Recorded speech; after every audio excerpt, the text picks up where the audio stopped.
Live from New Delhi, you're watching DD India Live, India's voice to the world. I'm Ramesh Ramachandran. Coming up in the next 30 minutes. India's Prime Minister Narendra Modi on his way back home after wrapping up a successful three-day visit to the United States, marking a decisive step in strengthening India's global partnerships and influence. Sri Lanka President Anurag Kumara Dissanayake picks Harini Amarasuriya as Prime Minister. Other NPP MPs Vijit Herath and Lakshman Arachi also sworn in as cabinet ministers. US and its allies appeal for calm as Israel and the Hezbollah carry out new attacks amid fears of a wider conflict.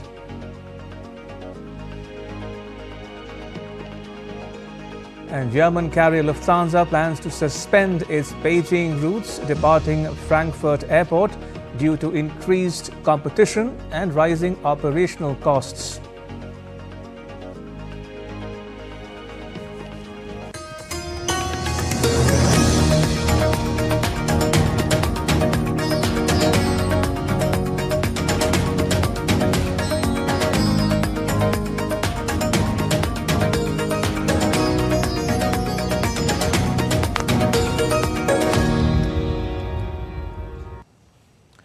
India's Prime Minister Narendra Modi is en route to India after concluding his successful three-day visit to the United States. Prime Minister Modi's visit to the US was action-packed with significant events, including a bilateral meeting with President Joe Biden at his Delaware residence, the Quad Leaders Summit, and addressing the Summit of the Future at the United Nations, making this visit a decisive step in strengthening India's global partnerships and influence. India's ruling alliance, the NDA leaders, have wholeheartedly welcomed the Prime Minister's US visit. In separate social media posts, they lauded the visit of India's Prime Minister to the United States. Bihar Chief Minister and JDU leader Nitish Kumar, in a social media post on X, said, "The decisions taken during the recent US visit of the Honorable Prime Minister Narendra Modi to increase investment between the two countries are welcome. The decisions taken between the two countries will increase investment in cutting-edge technology areas and open new avenues of development. The people of Bihar are excited about the announcements made during the visit of Honorable Prime Minister Narendra Modi to the US and the new opportunities arising from them. The warm welcome accorded to Honorable Prime Minister Narendra Modi by world leaders and Indian diaspora strengthens his leadership. This visit will have far-reaching and positive effects. Congratulations to Honorable Prime Minister for this successful visit." Maharashtra Chief Minister Eknath Shinde, in a social media post, said, PM Narendra Modi ji's USA visit has shown once again why he is a global statesman and trendsetter par excellence. In a short visit, he has been able to cover many sectors which will strengthen India's journey to progress.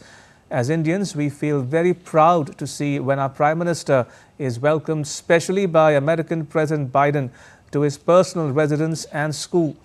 I welcome the engagement with tech and business leaders. Maharashtra has a robust interaction with many of these people, and PM's efforts to draw investments will naturally benefit our state. I am particularly happy that PM Modi ensured the return of almost 300 antiquities from USA.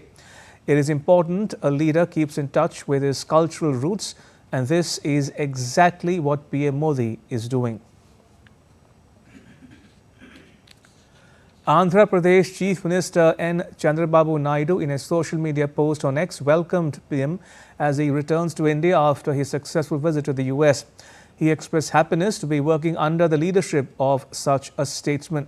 Naidu further said that PM has strengthened India's position in the Committee of Nations and has unarguably emerged as a tall world leader, bringing communities and countries together.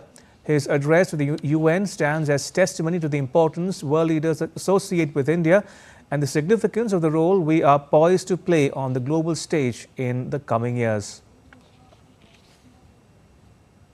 NDD India's Shubhendu Ghosh sent us this report from New York, in which he highlights major takeaways from Prime Minister Modi's US visit.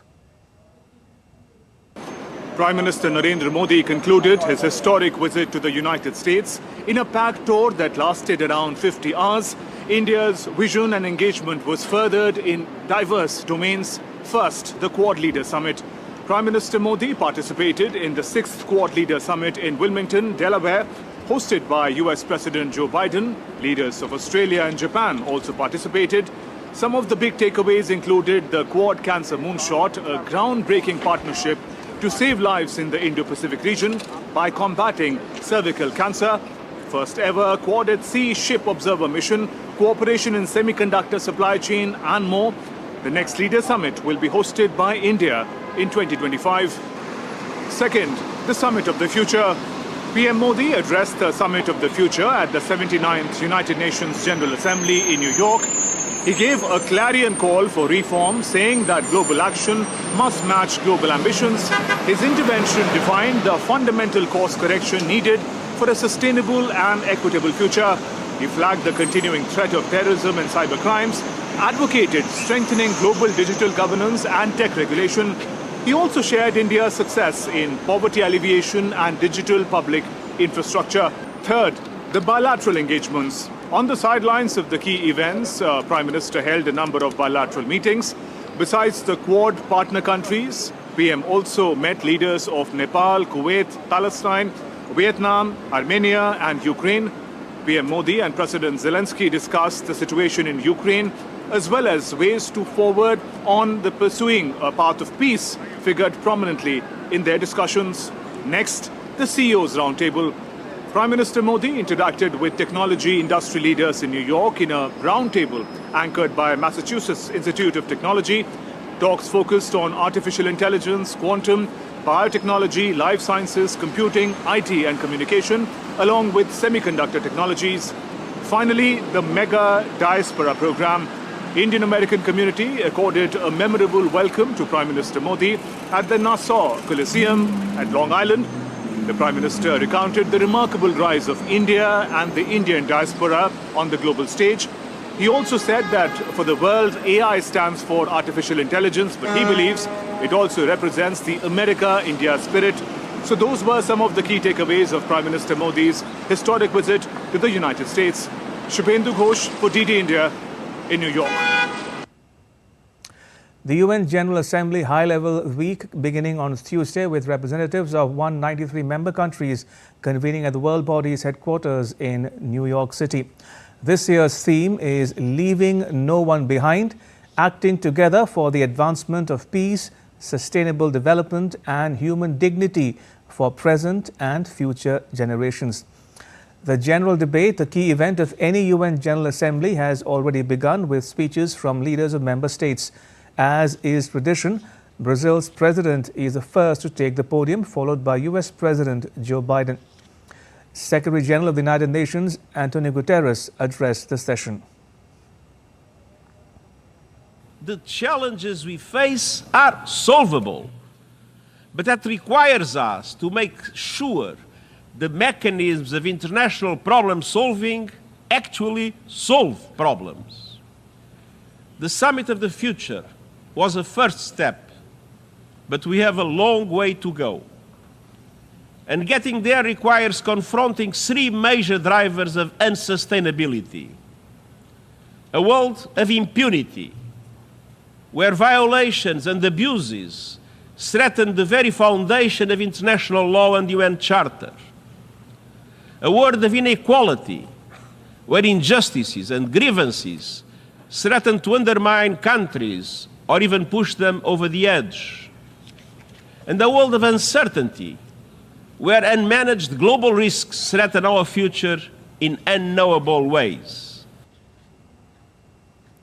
Right, moving on, National People's Power MP Harini Amarasuriya has been sworn in as Sri Lanka's Prime Minister.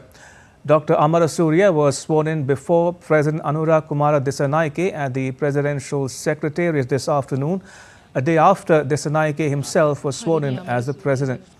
54-year-old Professor Amarasuriya is a first-time lawmaker of the National People's Power Party. She is the third woman to be appointed to the post. She has a doctorate in social anthropology from University of Edinburgh. She became a lawmaker in 2020. NPP parliamentarians Vijit Herath and Lakshman Nipun Arachi were also sworn in as cabinet ministers. India's External Affairs Minister S. Jaishankar has congratulated Vijita Herath on his appointment as Foreign Minister of Sri Lanka. In a social media post on X, Jaishankar said, "Congratulate Vijita Herath on his appointment as Foreign Minister of Sri Lanka. Committed to reinforcing our civilizational ties, strengthening our traditionally close bonds of friendship, and expanding our multifaceted cooperation for the benefit of both our peoples." And now to updates from West Asia. Israel's large-scale airstrikes across Lebanon resulted in at least 500 deaths and more than 1,500 injured as thousands of people in the south of the country fled for safety. Israel's army has said it launched more than 650 attacks on some 1,300 Hezbollah targets across Lebanon over the last 24 hours. Israeli warplanes conducted intensive raids in southern and eastern Lebanon, forcing thousands of residents from the cities to flee towards Beirut and Mount Lebanon.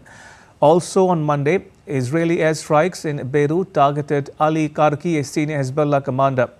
Later, Hezbollah issued a statement claiming that Karki is quote-unquote safe. In response to the Israeli attacks, Hezbollah fired more than 150 rockets toward northern Israel throughout Monday. Since 8th of October 2023, Hezbollah and the Israeli army have been exchanging fire across the Lebanese-Israeli border and amid fears of a broader conflict. Israel's Prime Minister Benjamin Netanyahu sent a short video statement addressed to the Lebanese people. Netanyahu urged the people of Lebanon to get out of harm's way at the earliest. I have a message for the people of Lebanon. Israel's war is not with you. It's with Hezbollah. For too long, Hezbollah has been using you as human shields. It placed rockets in your living rooms and missiles in your garage. Those rockets and missiles are aimed directly at our cities, directly at our citizens. To defend our people against Hezbollah strikes, we must take out those weapons. Now, starting this morning, the IDF has warned you to get out of harm's way.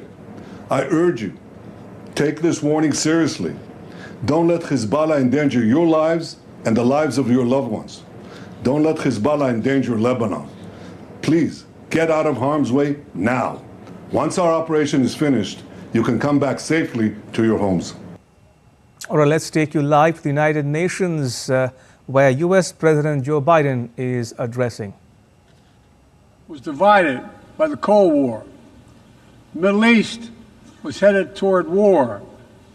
America was at war in Vietnam. At that point, the longest war in America's history. Our country was divided and angry, and there were questions about our staying power and our future. But even then, I entered public life not out of despair, but out of optimism. The United States and the world got through that moment. It wasn't easy or simple, without significant setbacks. But we go on to reduce the threat of nuclear weapons through arms control, and then go on to bring the Cold War itself to an end. Israel and Egypt went to war, but then forged a historic peace. We ended the war in Vietnam. The last year in Hanoi, I met with the Vietnamese leadership. We elevated our partnership to the highest level.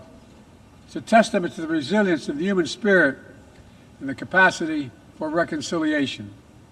That today, the United States and Vietnam are partners and friends. And it's proof that even from the horrors of war, there's a way forward. Things can get better. We should never forget that. I've seen that throughout my career. In the 1980s, I spoke out against apartheid in South Africa. And then I watched the racist regime fall. In the 1990s, I worked to hold Milosevic accountable for war crimes. He was held accountable. At home, I wrote and passed the Violence Against Women Act to end the scourge of violence against women and girls, not only in America, but across the world, as many of you have as well.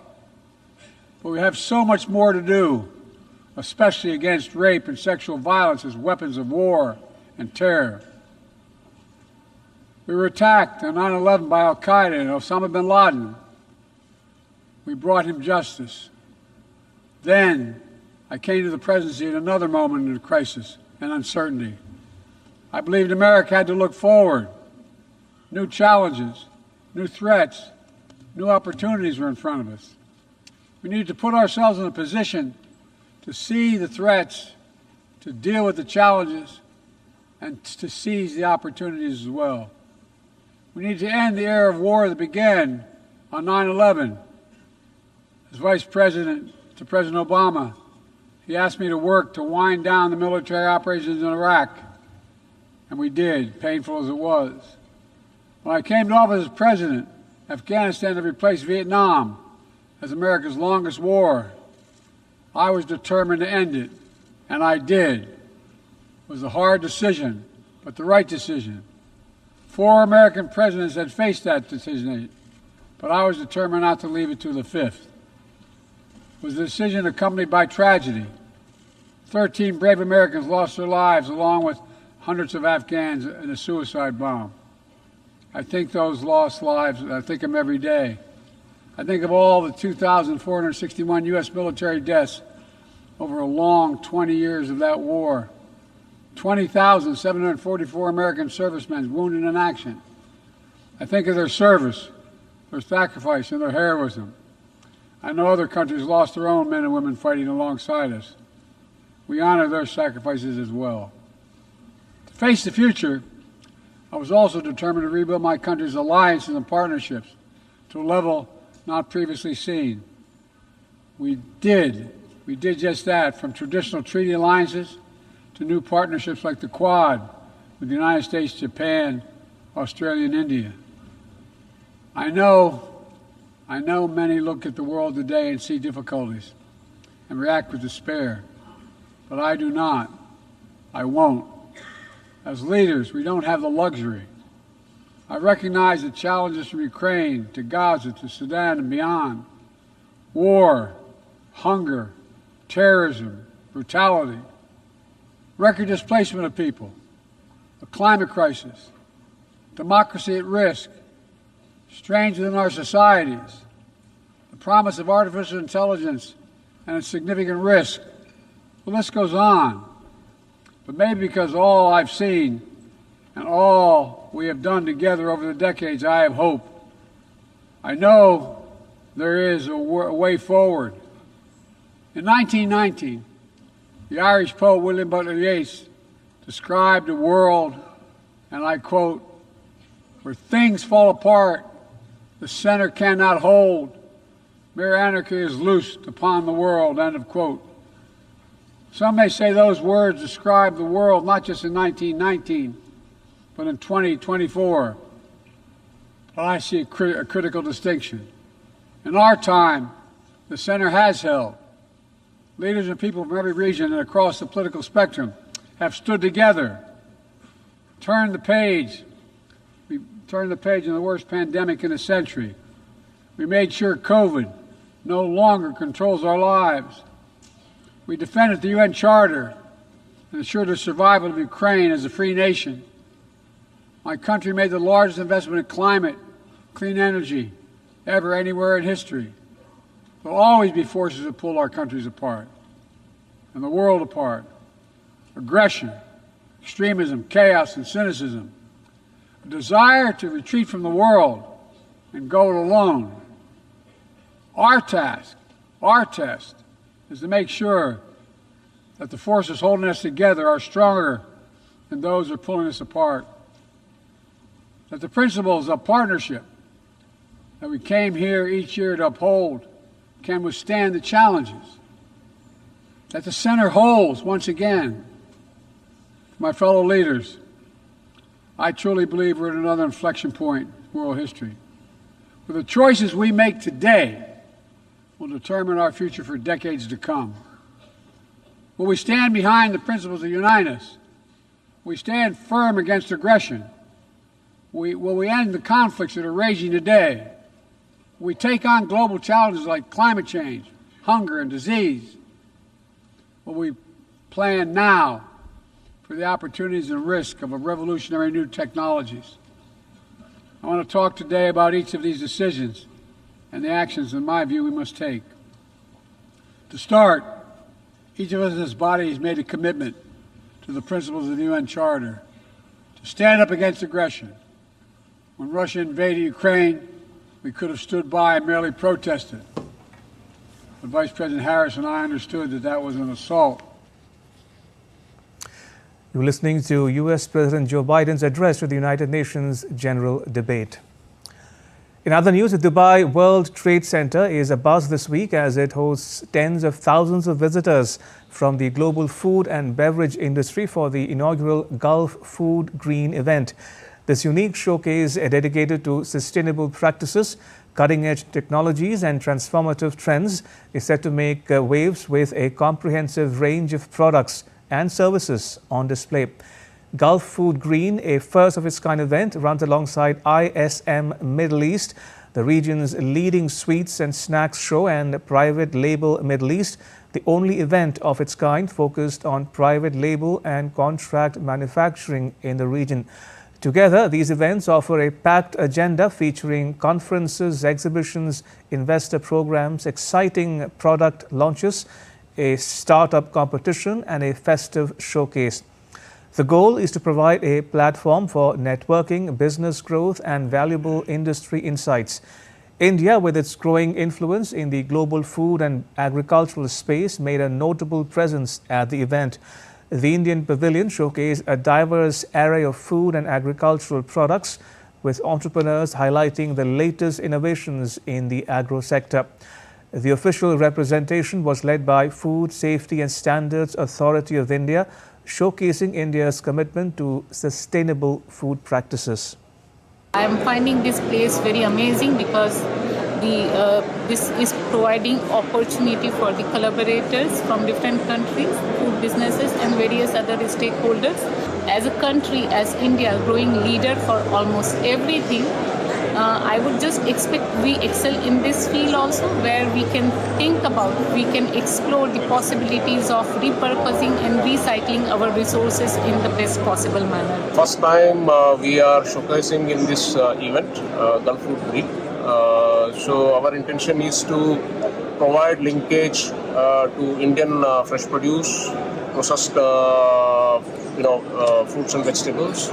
So our objective is to market at a global level, market all the fresh produce from India at the global level. So in that regard, we are here, for the first time, and we are hopeful that this event will bring in a lot of interesting inquiries, walk-ins. The India-Oman Joint Military Exercise Al-Najah 5 2024, currently underway at the Rabkut training area in Oman, is in full swing. The exercise, which began on 13 September, will continue until 26th. The Indian Army contingent, comprising 6 personnel, is represented by a battalion of the Mechanized Infantry Regiment, along with personnel from other arms and services. Valuable combat experience was exchanged through case studies, with both the Indian and Royal Army of Oman engineers collaborating on field engineering tasks, addressing key aspects of real-time combat scenarios. Beyond tactical drills, Al-Najah 5 has also facilitated cultural exchange, which plays a key role in strengthening ties between the two countries. The exercise will conclude with a grand live fire demonstration, showcasing the cohesion and interoperability developed between the two armies for conducting peacekeeping operations under the UN mandate.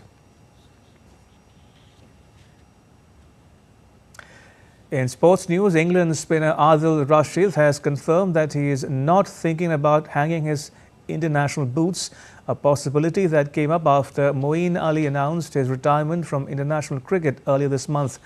Rashid has set his eyes on World Cup and Champions Trophy titles after reaching the 200 ODI wickets milestone in the second 50-over match against Australia at Headingley last week. Despite the focus on evolving tactics and personnel, Rashid remains a key figure for the future of England's limited overs teams.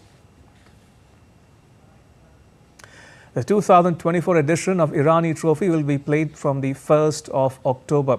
Indian cricketer Ajinkya Rahane is all set to lead Ranji Trophy champions Mumbai against the rest of India in Lucknow.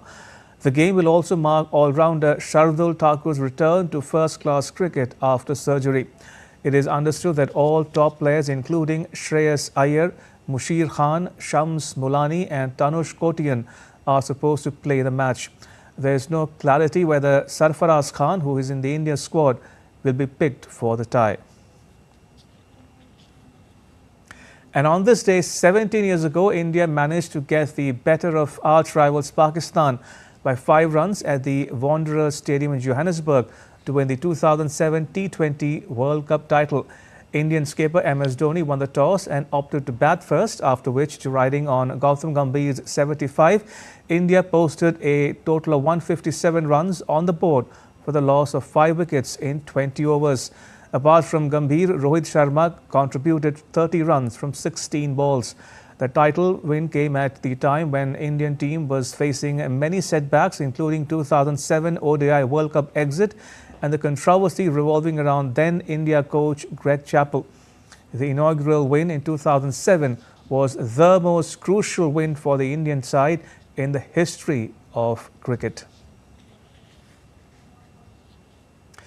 Now, after having wrapped up all his engagements in the US, the Prime Minister of India himself put out a video on X with an accompanying text saying this has been a fruitful US visit covering diverse programs and focusing on a series of subjects aimed at making the planet better. Take a look.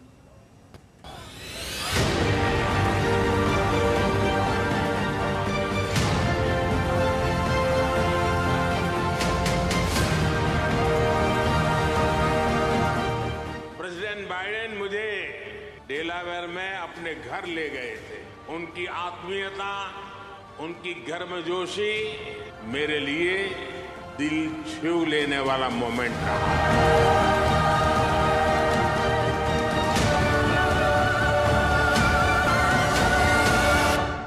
मेरे तीसरे कार्यकाल के शुरुआत में ही quad summit में मित्रों के साथ भाग लेते हुए मुझे बहुत खुशी हो रही है। Mr. President, will the Quad survive beyond the election in November? The Quad, will it survive regardless of the outcome? हमारा मैसेज साफ है, Quad is here to stay, to assist, to partner and to complement. Bharat का vision है one earth one health. इसी भावना से मैं quad moonshot initiative के तहत $7.5 मिलियन के सैपलिंग किट्स, डिटेक्शन किट्स और वैक्सीन का सहयोग देने की घोषणा करता हूं।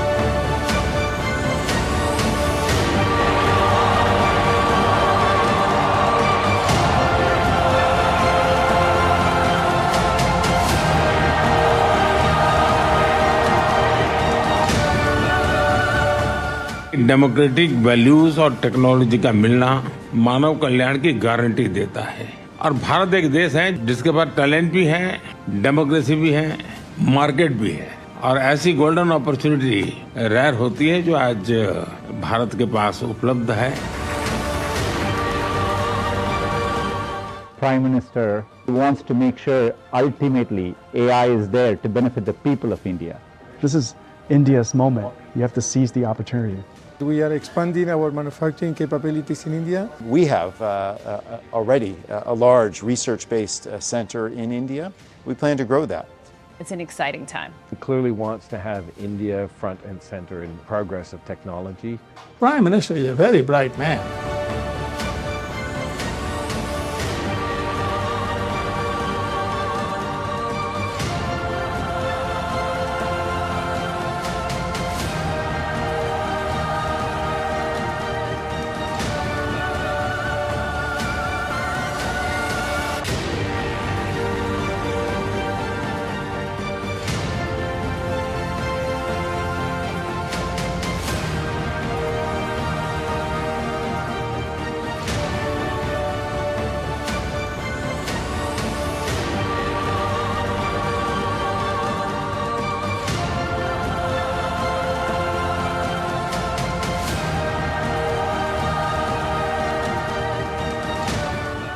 जब हम ग्लोबल फ्यूचर की बात कर रहे हैं तो ह्यूमन सेंट्रिक अप्रोच सर्वप्रथम होनी चाहिए।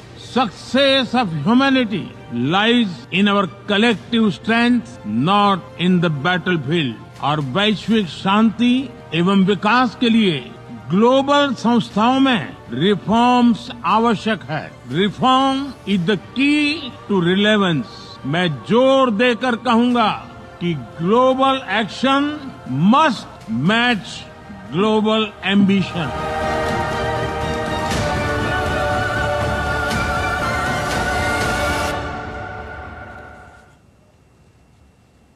That's all for this edition of DD India Live, but let us know your thoughts on the news of the day. You can, for those on the go, you can get all the latest news and updates from India and across the world on the DD India mobile app. The app is available on both Android and iOS platforms. You can scan the QR code on the screen to download it.